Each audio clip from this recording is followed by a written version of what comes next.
उस दौर का सबसे बड़ा मसला गुलामी था। आज भी मसाइल होंगे, हमारे यहाँ सबसे बड़ा मसला पैसा है। तो लोग समझते हैं कि बस किसी तरीके से ये आ जाए तो शायद बाकी सारे मसले हल हो जाएं। हालांकि किसी पंजाबी शायर ने कहा था कि दिल दे अंदर वसन वाला मालक ये मेहमान नहीं हुंदा, ते चोखा रिस्क भी जोड़ लईए ते बांझ नसीबों खान नहीं हुंदा। लेकिन बाद लोग समझते हैं कि शायद सारा कुछ पैसा ही है और इसी में वो बातों को तोलते रहते हैं, इसी में सारा कुछ करते रहते हैं। उस दौर का सबसे बड़ा मसला गुलामी था और गुलाम बिकता था और फिर उसके बच्चे बिकते थे। तो जब कोई गुलाम आज़ाद होता था ना, तो वो समझता था कि अब तो मैं दुनिया में आ गया हूं। आज़ादी एक बहुत बड़ी नेमत है, बहुत बड़ी नेमत। बंदा जब आज़ादाना घूमता है ना, देर के बाद एक कौल पढ़ा हज़रत अली का, शायद पहले पढ़ लेते तो कुछ सोचें और होती। आपने फरमाया था उसे मुबारक हो जिसे थोड़े लोग जानते हैं,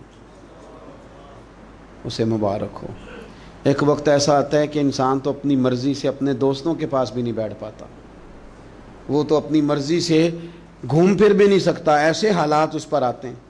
आज़ादी एक बहुत बड़ी नेमत है ज़िंदगी में, इसे समझें। तो अहले अरब के यहाँ गुलाम का आज़ाद होना इतनी बड़ी नेमत थी कि वो बंदा समझता था दुनिया में ही आज आया हूँ। हज़रत ज़ैद बिन हारसा नबी पाक के ग़ुलाम हैं। बचपन में किसी ने अगवा किया, मक्के ला के बेचा और फिर हज़रत खतीजतुल कुबरा रदी अल्लाह ताला अन्हा के ज़रिए हुजूर की बारगाह तक आ गए। उनके वालिद और चचा और एक रवायत में उनका भाई पैसे लेके हुजूर की बारगाह में आए। कहा हमारा बेटा आपके पास है, ये पैसे ले लें, हमें दे दें, हमने लेके जाना है। तो नबी करीम सल्लल्लाहु अलैहि वसल्लम ना बात सुन के मुस्कुराए। कुछ मुस्कुराहटें बड़ी माना खेज होती हैं। हुजूर मुस्कुराए, फरमाया मैं ज़ैद को बुलाता हूँ, अगर वो तुम्हारे साथ जाना चाहे तो ये पैसे तुम साथ अपने पास रखो, ऐसे मुफ्ती ले जाना अगर जाना चाहे।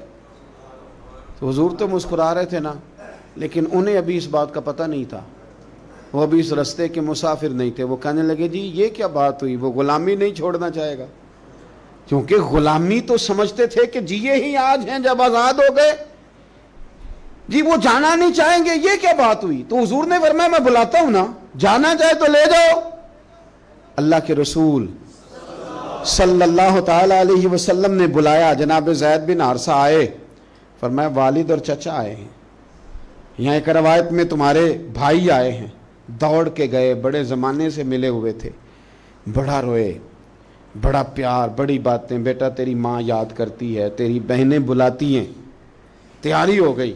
अब जब थोड़ा संभले ना, तो हुजूर ने धीमे लहजे में कहा ज़ैद ये तुम्हें लेने आए हैं, अगर तुम जाना चाहो तो मेरी तरफ से पाबंदी कोई नहीं। कौन नहीं घर जाना चाहता, कौन नहीं आराम करना चाहता। 2-3 दिन बंदा बाहर रहे ना, तो वो घर लौट के आए तो उसका दिल करता है कि आज नींद सुकून की आएगी।